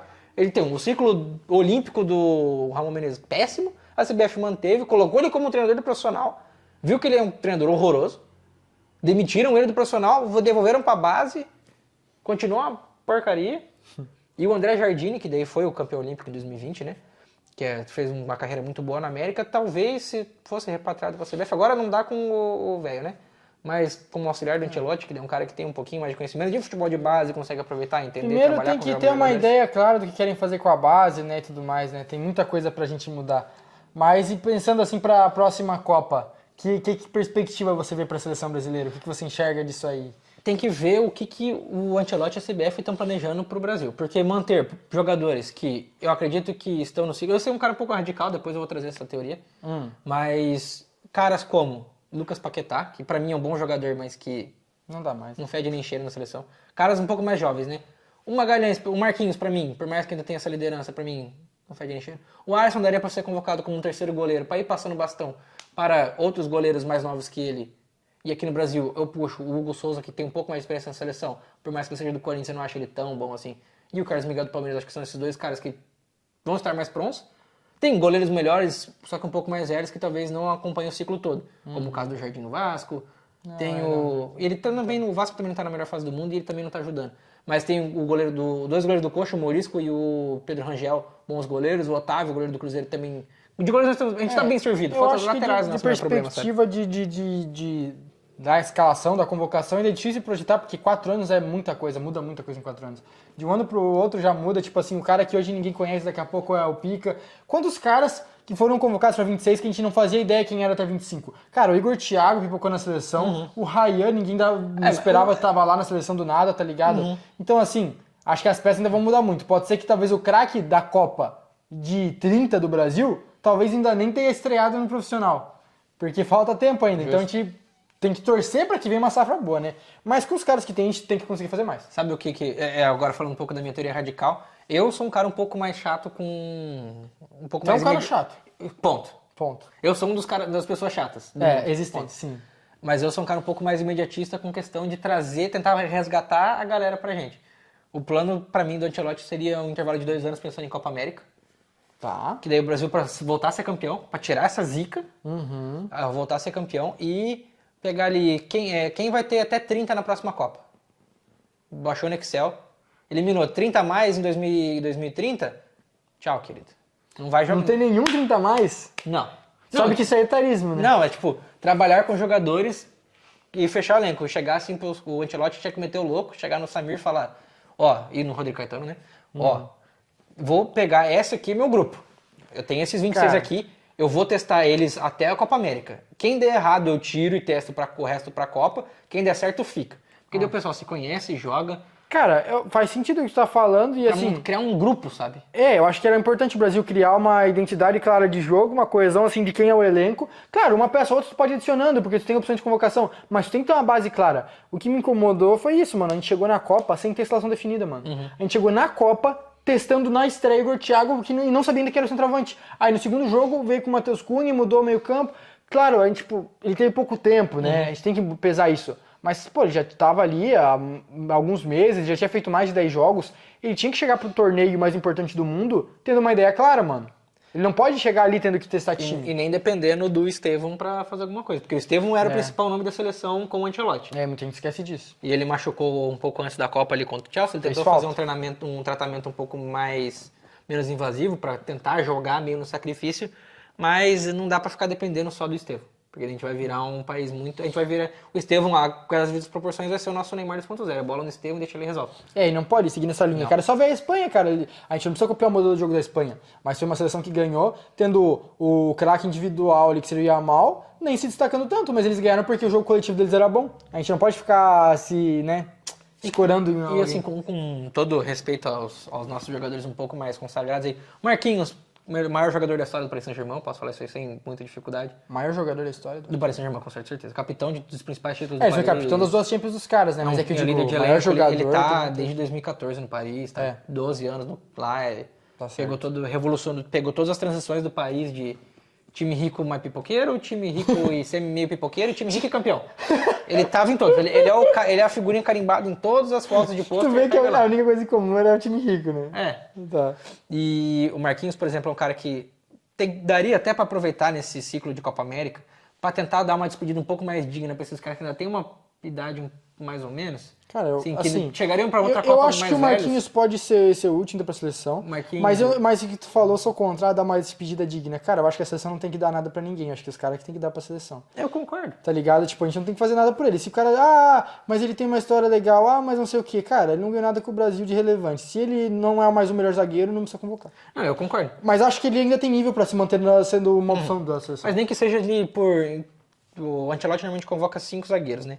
Ele vai convocar 6 porque o Militão vai virar lateral direito, muito provavelmente. Eu tomara que o Militão tenha saúde, cara, porque acho que a gente precisa desse cara. Enfim, eu ia falar assim, a nossa maior ausência é nas duas laterais. Nossa lateral esquerda, eu não estou acompanhando muito fora do meu mundinho Palestra Itália. Mas eu gosto muito do Arthur, que é o lateral do Palmeiras. Você tá no Bayer Leverkusen? Não, o lateral do Palmeiras. A menina da base do Palmeiras que eu acho ele bem trabalhado. Talvez nem pra 30, que ele vai ter ainda uns 22, mas talvez pra 34. Ele é um menino que tem potencial, ele tá demonstrando pelo menos ter um potencial que a gente espera dele. Mas tem jogadores, por exemplo, um cara um pouco mais pronto. Eu gosto do atleta cuiabano, mas ele é meio meio... Como que é o nome? Perdão, é meio... Pipoqueiro. Não é pipoqueiro, é outra. É peladeiro. Peladeiro. Eu acho ele peladeiro demais. Não, o Cuiabá... pode ser. Não, o Cuiabano é bom jogador, mas eu ainda espero mais pra um lateral de seleção, cara. Aí tem o Matheus Bidu do Corinthians, que a torcida do Corinthians endeusa o cara. Eu não vejo nada de espetacular. A real é que, assim, as laterais são um problema como individualidade? Eu acho que são. Mas, assim, Mas eu não duvido dá pra ele- suprir isso com outras coisas, mano. com O zagueiros. Douglas Santos fez uma boa Copa, se não Não, cai mas nota o- 6, tá ligado? E a gente poderia ser campeão tranquilamente com o Douglas Santos no elenco. A Argentina foi campeã com o Tagliafico e Montiel. Que pra mim são dois laterais, nota 6,5 pra ser Operários generoso. operários da bola. O Tagliafico talvez um pouquinho melhor, mas o Montiel e Molina ali era a substituição padrão do Scaloni, porque tu viu os memes Sim, do sim. argentino? Que todo jogo era tipo, o técnico adversário lá que na frente, minha estratégia, tic-tac, não sei o que, Scaloni, Montiel e Molina.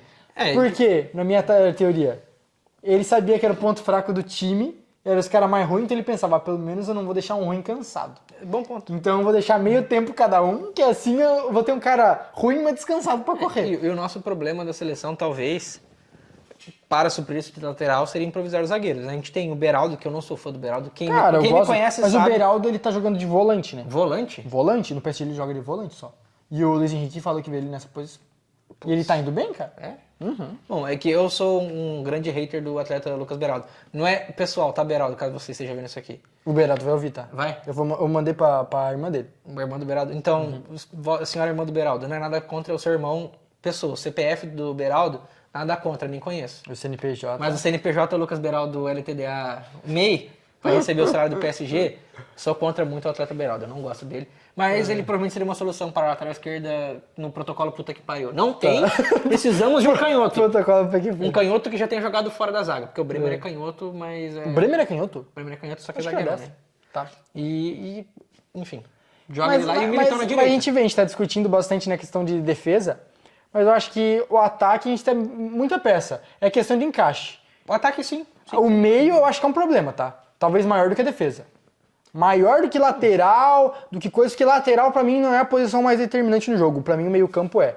E você só tem hoje como um cara de qualidade mundial no meio campo do Brasil o Bruno Guimarães. O resto é tudo médio pra baixo. Mas Eu acho que os volantes a gente tem muitas opções aí pra ser trabalhado. A gente tem o Andrei Santos, que ficou de fora dessa Copa de jogado. O próprio João Gomes, que agora foi pro Aston Villa. É um jogador que já teve oportunidades, foi bem. O André, O quem é você? André, ele precisa se destacar mais. Ele tá lá no Wolves pra jogar O segunda. André Valquimar, né? O André Valquimar. Fazer o quê? Mas eu Mas gosto assim, muito- volantes até tem, mas o segundo volante os e o criadores. 10, Tem... deserto do Saara. Aqui no Brasil, tem caras pensando meio de cabeça. Tem o Breno Bidon do eu Corinthians, ia falar. que eu gosto muito Esse desse tem menino. futuro. Ele, assim, a única pessoa que você Acabou vai com me o ouvir... Vasco na Copa do A Brasil. única pessoa que você vai me ouvir elogiando do Corinthians, falando na real mesmo, sem tá zoando, é o Bidon. Que eu acho esse menino, se ele bem trabalhado, ele vai ser um cara muito importante pra seleção brasileira. Inclusive, já tem que convocar logo pra evitar qualquer Itália da vida. Tem essa ascendência aí dele? Ele pode Os jogar caras pra dão um Itália? jeito, mano. Não tem problema. Cara, dá jeito, todo mundo dá. acredita, é claro que, enfim, aleatório aqui, vou fazer que nem tudo fala do Palmeiras, falar do puxar pro Vasco. Existia um momento, um papo, do Lucas Piton jogar pela seleção italiana. Eu lembro disso aí. Eu lembro. Pra tu ver o nível que tá a Itália, mano, tem que puxar o lateral do Vasco, cara. Tanto que não deu certo, né? Enfim. Não quiseram, né? E tem o Bidon, o Danilo do Botafogo, que foi criado do Palmeiras. Danilo Santos, que jogou essa Copa. Muito bom jogador também. Puxando a sardinha pro meu lado, o Andreas Pereira merece ser mais testado, mesmo ele tendo uma rejeição muito grande do lado corintiano por jogar no Palmeiras, do flamenguista, por ter entregue uma Libertadores pra gente. Cara, a seleção tem que deixar clube de não, lado, mas mano. é que esse é o... Aí a gente bate na tecla torcedor e nós jornalistas, nós da imprensa. Nós da imprensa? A gente não Vocês da imprensa? Vocês da imprensa. Eu, como torcedor, eu consigo relevar em competições Copa América e Copa do Mundo o fato do cara ser Corinthians, Flamengo, enfim. Eu usei o Danilo no episódio passado. Parabéns, Flamengo, tinha que ser Flamengo, não sei o quê, mas de zoeira. Porque na hora ali, velho, se o Danilo faz gol de bicicleta, faz um gol normal sem goleiro, só empurrando pra ele, eu ia sair correndo sem camisa, girando a camisa pela casa inteira e vamos Flamengo. Tá falando do Danilo zagueiro. Agora. Zagueiro. Quando o Martinelli fez o gol, o Martinelli é torcedor do Corinthians, declarado. Pô, mas tu fica pensando nisso vendo o jogo? Não, exatamente, esse é o ponto, eu não penso nisso. Eu fico zoando, quando ele faz cagada, eu falo, tinha que ser corintiano e tal. Certo. Mas tem gente que não consegue superar isso, formadores de opinião, vocês da imprensa, e torcida assim, vai pegar no pé do cara e vai bater, fazer uma pressão, e isso eventualmente pesa quando é um volume muito grande. Como é o caso, sei lá. Contamina a opinião pública, assim, né? Chega um Exatamente. ponto que toda maré vira contra. Mas aí uma coisa que eu acho que não podia haver, por mais que às vezes as críticas sejam importantes e tal, mas a comissão técnica de uma seleção brasileira tinha que ser mais blindada contra a pressão externa. E deu pra ver que não é, mano. Mesmo o Ancelotti sendo um cara de nome pra caramba, que tu acha que ia bancar, ele convocou o Neymar porque pediram, tá ligado? Pô... Aí entramos na teoria da conspiração, né? E eu não vou nem dizer que se era pra não ter convocado o Neymar, mas assim... agora já foi. Tu tem que convocar os caras que tu queria, tu não pode ir por pressão de A, B ou C, mano, porque uma hora... não, mas é 26, tu bota só lá. Uma hora o cara vai ter que entrar. Foi o que aconteceu. 2 vezes. Deu errado. Contra a Escócia, tanto faz como tanto fez, mas contra a Noruega, quando precisou, a gente ficou sem... a Noruega atacou o Brasil de vez, tomou o controle do jogo quando a gente perdeu a marcação. O Endrick na posição errada de ponta direita, voltando pra marcar sem saber o que fazer. O Vini, que não marcou em nenhum momento, ele teve um desarme na Copa, recorde pessoal da carreira dele. E o Neymar, que é menos um em campo, manco. Então a gente não tem... Foi sacrificado o sistema defensivo, que estava muito bem. Inclusive o Ryan, você falou no outro episódio, foi sacrificado para ser assistente de lateral. Foi. Então o Ancelotti tem que achar isso aí no meio campo. A gente tá bem servido com algumas opções. O Ederson da Atalanta, que quase foi pro United, é um bom cara também. A gente tem bons camisas 8, mas encher o meio campo de muitos 8, a gente talvez deixe o sistema defensivo sobrecarregado. E tanta gente para criar, no final ninguém vai criar. Eu nem sei se tem tanta gente pra criar esses 8 aí pra mim. Ainda são... E falta o 10-10, assim, o 10, tal do 10 clássico. Nem precisa ter um 10-10. Se tu tiver 2-8 bom que chega na frente, já resolve. É o cara que eventualmente se eu testaria com um centroavante mais parrudão, um 9 mais 9, seria o Matheus Cunha descer pra 10, por exemplo. Porque ele é um cara que ataca bem, ele pode fazer um falso 9, um atacante... Para os jogadores de FIFA e EFC, o atacante sombra, que tem a posição de... Quando você coloca o cara de cano, você pode colocar Shadow Striker, né? Que é o cara que vai fazer a função ali, vai entrar nos espaços do camisa 9. Seria um cara tipo isso, é um jogador que cria bem. Eu gosto da criação do Matheus Cunha, por mais que eu seja crítico dele. Ele é um cara que dá uma dinâmica legal pro ataque. E o senhor Pequeno Rafa e o senhor Vinícius Júnior... O Vini, mais ou menos, essa Copa ele... Entendeu que ele é o protagonista, mas o senhor Pequeno Rafa... Não, o Vini fez o que esperava dele. Ele fez uma baita Copa e tem que continuar nessa pegada, não pode deixar a peteca cair. Assim, o Estevão, um cara quando voltar de lesão, o Estevão foi formado na base do Palmeiras como 10.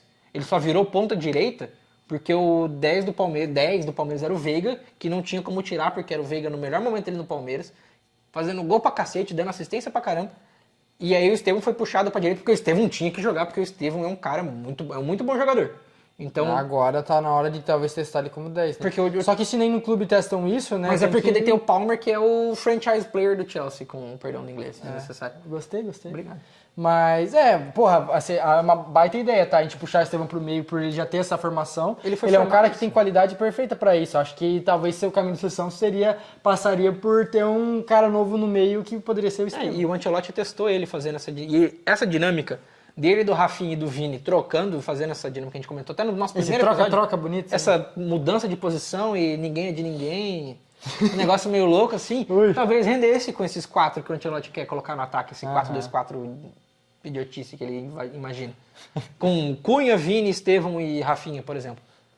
Os 4 em boa fase, a gente consegue ganhar uma Copa América tranquilamente. Porque agora, no continente, com todo respeito aos outros países, sobre o Brasil, que tem um elenco legal, a Colômbia, que provavelmente é a última competição que a Colômbia vai vir muito forte, essa Copa América, talvez seja um tudo ou nada para eles ganharem alguma coisa com essa geração. A Argentina, pós-Messi, a gente vai descobrir agora como é que vai vir.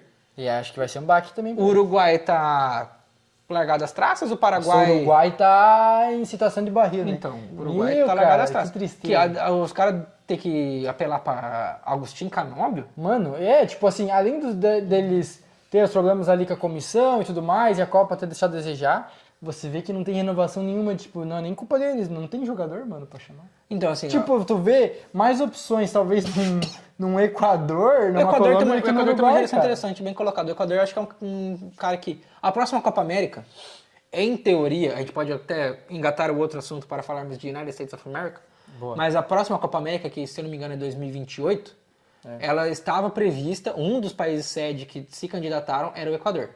Só que aí como é que você vai trazer times de fora? Aqui no Brasil, na América do Sul, a gente está acostumado. Como é que a gente vai convidar o México para jogar na altitude? Como é que os Estados Unidos... México tem altitude também, filhão. Bom ponto. Mas os Estados Unidos vai querer jogar em Quito 3 mil metros? Os caras com... Os Estados Unidos...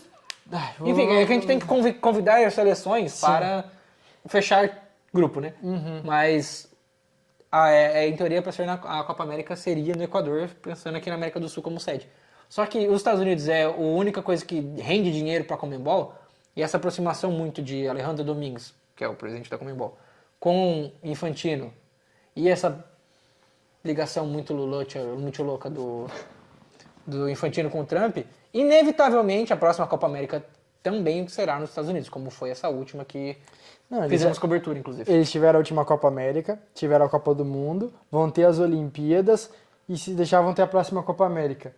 E aproveita e não precisa nem mais fazer sorteio, fazer votação. Bota tudo os torneios lá, jogamos só nos Estados Unidos então. Porque eles têm estrutura, agora falando coisas positivas dos Estados Unidos, a estrutura eles têm de estádio, eles têm estádios tecnológicos poderosos de NFL, e inclusive muito bonitos.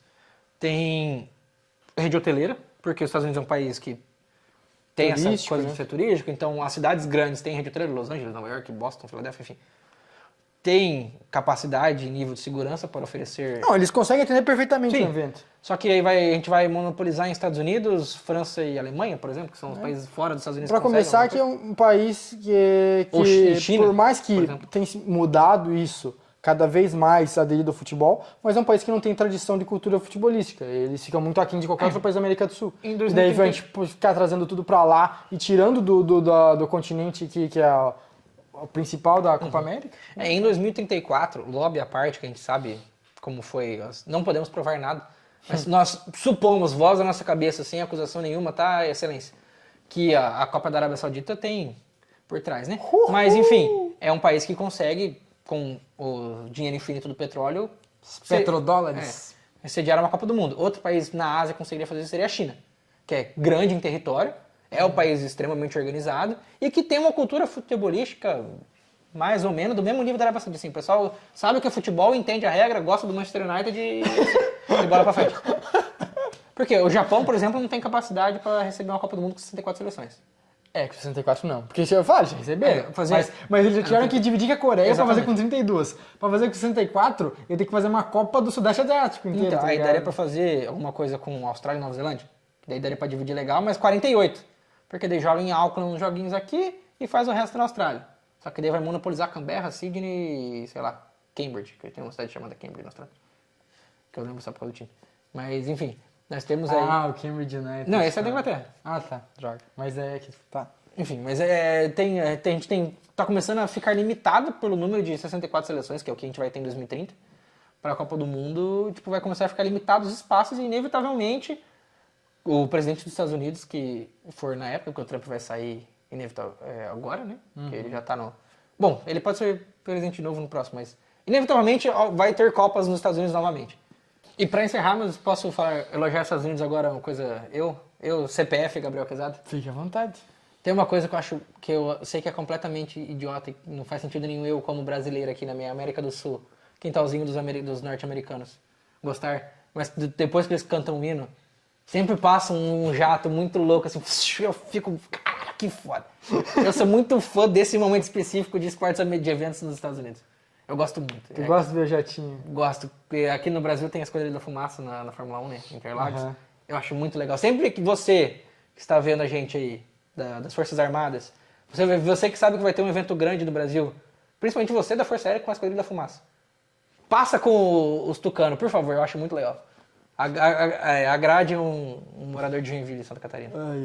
E cara, outra inovação que eu gostei muito foi as bandeiras gigantes no centro do campo, na abertura ali dos jogos. A parada de ter o hino também com o time todo junto, achei muito legal. Porque, pô, o momento de tu abrir um jogo de Copa do Mundo representando o país inteiro, tu botar todos os que estão convocados ali, muitos caras não vão aparecer nunca. Pô, o momento de ele estar ali representando o país, eu acho legal. Tá todo mundo junto cantando o hino. Então, essas foram mudanças aí que eu achei que ficaram bem legais pro espetáculo. E querendo ou não, os Estados Unidos tem muitas coisas que eles sabem realmente fazer do espetáculo, que agregaram pra Copa como um todo, ainda que eu veja também muitas coisas negativas, né, dessa Copa que não tem. O futebol em 4 quartos, pra eles entenderem o esporte.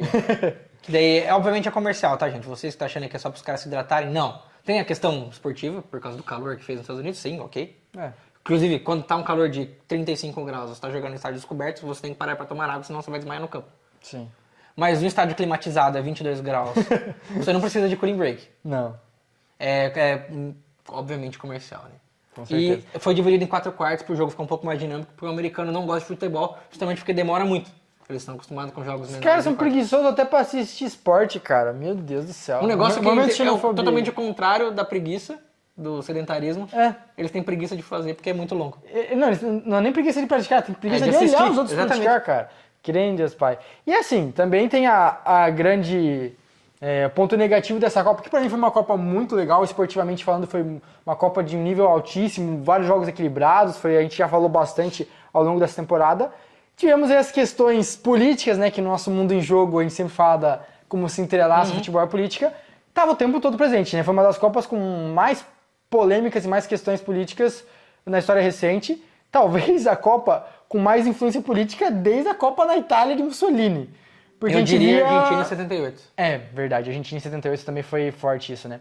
Mas a gente viu questões aí, tanto pessoais do próprio presidente ligando para Gianni Infantino para reverter suspensão de jogador. A gente viu membros de comissão técnica, né? Várias pessoas do meio do futebol sendo barradas de entrar no país. A palhaçada que fizeram com o Irã. O Irã não podendo ficar nos Estados Unidos, tendo que ficar fazendo bate-volta cada vez que ia jogar, tendo que voltar pro México. Eles já tiveram, quase nem foram pra Copa, decidiram de última hora aí, quase classificaram ainda pro mata-mata. Enfim, uma série de questões problemáticas aí dos Estados Unidos por causa do atual governo e que refletem no momento dessa relação da FIFA muito próxima com a política, né? Uma coisa que antigamente tentava pelo menos se disfarçar. Eles fingiam, né? Eles fingiam que não, pelo menos. E foi, assim, um negócio meio pataquado do Trump. Ele quis, porque no Mundial de Clubes do ano passado, ele ficou aparecendo com os jogadores do Chelsea levantando o troféu. Ele tentou de por novo. muito. E o Rodri esperou. Rodri gênio. Parabéns, Rodri. Muitas graças. Ele fica tipo, valeu, obrigado. Agora Não, sai daí. não, fica à vontade. Não, mas eu vou ficar aqui. Não. Não, tá bom. Eu tô esperando. Enfim, gostei muito. E o próprio Infantino viu que tava ficando um momento constrangedor, ele começou a apontar pros caras, tipo, é a vez deles, vai lá, vem pra cá. E tava todo mundo, o rei da Espanha, o presidente da Federação Espanhola, eles ficaram de cantinho pra dar o palco pros jogadores. O rei da Espanha, o cara que manda naquelas 26 pessoas ali. Por mais que eles podem ou não gostar da monarquia. Mas enfim, ele ficou quietinho na dele, o rei da Espanha. Mas o rei dos Estados Unidos... O Trump tem que estar lá, o laranjo, enfim. E o Trump é aquele seu amigo que tomou uns goles a mais na festa. Crianças, goles de refrigerante, tá? Tomou algumas Coca-Colas a mais. Refrigerantes de cola. Refrigerantes de cola. E fica um pouquinho mais, como eu posso dizer, fica um incômodo para o seu grupo. Tá. O Trump é esse cara que fica, não, vamos lá, vamos pra festa, vamos pro meio, você tá querendo ir embora, você não aguenta mais 2 horas da manhã. E o cara tá, vamos. O Trump é esse cara. Entendi. É o chato do rolê. É o cara que fica chato e que atrapalha o rolê, que pesa o clima. E não necessariamente influenciar ainda, que tá lá na hora da festa, que é aparecer, ele é o fazer a cara que fotinha aparece, dele. exatamente. É o cara que, Enfim. que você não gosta muito, mas que aparece. E a gente não pode... Desculpa, Sei. ponte aí. Vocês vão saber exatamente o que o Trump é, você vai concordar comigo. O Trump é a Pick Me Girl. Caraca. Que quer aparecer, me dá seu moletom, eu tô com frio. O Trump é a menina da Pick Me Girl. Que comparação. Essa me pegou no contrapé, não tava Você esperando. não tava esperando? Tudo bem. Eu fiquei só olhando a reação da Gabriela ali nos bastidores. Bom demais. Minha esposa gostou. Ai. E só pra concluir, não dá pra gente dizer que essa proximidade aí do envolvimento político com a Copa vai parar nos Estados Unidos, porque no Catar, né, a gente já sabe que o Catar também não tem uma grande história no futebol e que essa Copa teve influência aí do dinheiro rolando. A próxima vai ser na Arábia também, como a gente falou, por motivos em muito 34, duvidosos. Né? Desculpa. Mas aqui em 30... A próxima pulando, né, atual. E agora a gente vai ter uma Copa, pelo menos em países com mais tradição no futebol, que é Espanha, Portugal e Marrocos. E com essa loucura dos 3 jogos na América do Sul. Para agradar Alejandro Domingues. Para agradar ele e impedir que outra Copa seja aqui de novo, né? Sim, porque daí completaria o ciclo, teria que vir pra cá. Só que não vai poder ter Copa aqui de novo porque vai ter 3 jogos. Exatamente, daí pra fechar a Arábia Saudita. Entendeu? Foi todo um... Excelência, apenas suposição. Mas foi todo um esquema costurado para a Arábia Saudita conseguir sediar uma Copa. Porque, gente, você acha que eles levaram o Cristiano Ronaldo pra Riad pra quê? Você acha que o Cristiano Ronaldo quer morar em Riad? Ele não quer morar em Riad. Ele não quer nem estar jogando bola mais, com todo respeito. Eu acho que ele quer, ele é retardado. Mas enfim, você acha que os caras levaram Benzema, Kanté, Neymar... É um projeto, né, cara? Hoje em dia o futebol, obviamente, O quê? Depois da Copa, a Arábia Saudita vai virar uma grande China. Porque você lembra em 2015? Todo mundo indo pra China Mas já teve um pouco essa fase da Arábia também, todo mundo ir pra lá, né? Mas é que na China os Ainda caras vai- bateram e voltaram. Os caras bateram Da Arábia e tá ficaram. ficando um É porque tempo, da né? China acabou o dinheiro. Da Arábia ainda tem mais. É que a China até tem dinheiro, mas não quiseram abrir tantos cofres pro futebol. A Arábia tá mantendo esse projeto. E o futebol, como move muito dinheiro, muita influência, muita mídia, move as pessoas e o mundo, acaba que cada vez mais usam essa influência, né, para vários projetos aí de governo, de política. E a gente está vendo aí essa consolidação da Arábia como não sei se uma força, mas pelo menos ali um player grande do futebol. E cada vez mais a gente vai ver as Copas sendo sediadas em países mais por motivos políticos do que realmente esportivos. Não dá para dizer que isso é uma novidade, mas a gente vê as sedes famosas cada vez mais distantes. E não me arrisco de dizer aqui, ó, a gente pode voltar nisso aqui. Você, Marcos e Gabriel do Futuro, lá na temporada 10 do Mundo em Jogo, podem estar Caraca, 10? 2038, podem me cobrar. Posso estar errado, completamente errado. China, República Popular da China será a sede da Copa do Mundo em 2038. Ei, Falta a China, não teve Copa da China até agora. cara, tu viu que o Trump falou uma parada assim, né? É? Ele falou que teve, eu não vou lembrar o evento, mas estava ali lá com o Infantino depois da Copa, e não sei se antes ou depois da final, e falando alguma coisa sobre, que tipo, a Copa tem que voltar para os Estados Unidos de novo, mas antes a gente pode fazer em algum outro lugar. Ele falou, o Gianni falou da gente fazer uma na China também, não sei o quê. Tipo, eles já ventilaram essa parada aí. Inclusive, o Trump, ele é um péssimo guardador de segredos. Só que ele faz de propósito. Bicho é... Ele faz completamente, ele faz de propósito porque ele é... Mas... Ele não, se você falar pro Trump que você comeu amendoim que não podia, ele vai ligar pra sua mãe pra contar que você comeu amendoim da sua mãe. Ele é esse cara. Ele vai falar, puta, não era pra eu ter ligar pra sua mãe? Perdão, mano. Esse é o Donald Trump. Pra fechar o episódio, então, agora, Gabriel Quezada, escolha aí um momento da Copa que você vai levar contigo no seu coração até o próximo ciclo. O hino do México na abertura da Copa do Mundo. Caraca, sensacional. O hino do México, Ochoa chorando, os jogadores emocionados, o Estádio Azteca maravilhoso. Helicópteros da Força Aérea Mexicana passando com a bandeira do estádio. Cara, o México foi um grande evento nessa Copa, eu gostei muito também. A torcida mexicana foi a melhor torcida da Copa. Deram um show de carisma, um show de resenha. Muito legal. E saíram na mão com o equatoriano, né? E saíram na mão com o equatorianos. Sangue quente, latino, sempre fervendo. Muito legal. E você, Marquinhos? Eu queria fugir do óbvio, não citar Cabo Verde, mas fica difícil, cara. Cabo Verde é a nova Costa Rica, né? É a seleção carisma que ninguém dava nada, chegou lá e surpreendeu o mundo, chocou o mundo e saiu sem perder nos 90 minutos, com uma campanha incrível. Segurou as duas finalistas. Segurou a única seleção que não perdeu em 90 minutos pra Espanha nem a Argentina. Nem pra ninguém. Nem pra ninguém. Foi Cabo Verde. Realmente sensacional. Nossos amigos africanos aí, lusófonos, né? Falam Lusófonos, irmãos de lusofonia. mesmo idioma que a gente. Então, abraço a toda a audiência nossa de Cabo Verde. Cabo Verde que tem a mesma população da nossa cidade. Pessoal em praia aí, capital de Cabo Verde. Não é pessoas Baita que estão nome na de capital. praia. É a capital, não é pessoas que estão na praia, né? Baita nome de capital também. Mano. E eu acho que a gente tem que deixar aqui o nosso agradecimento a todos que acompanharam essa temporada do Mundo em Jogo, fazendo um formato novo, vários vídeos também para as redes sociais. Acompanhe a gente, porque a Copa acabou, mas a gente ainda tem muita coisa para vir, muita coisa para fazer. E agradecemos a tudo que vocês interagiram conosco, quem assistiu, quem curtiu, quem comentou. Muito obrigado, fica aqui o nosso carinho, nosso abraço. Tamo junto.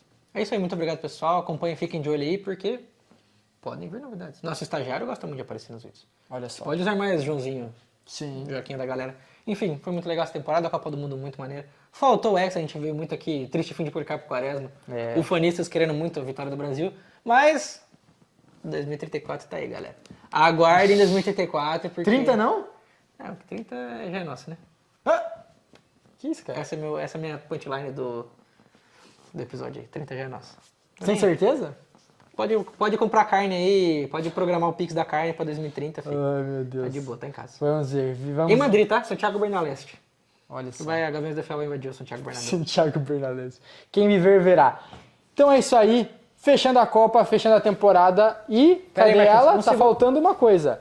Porque a gente foi eliminado, mas terminamos a Copa sorrindo. Graças a ela, Federação Espanhola de Futebol. Real Federação Espanhola de Futebol. Porque eles têm... Tem a coroazinha. Muito obrigado, Espanha. Reino da Espanha.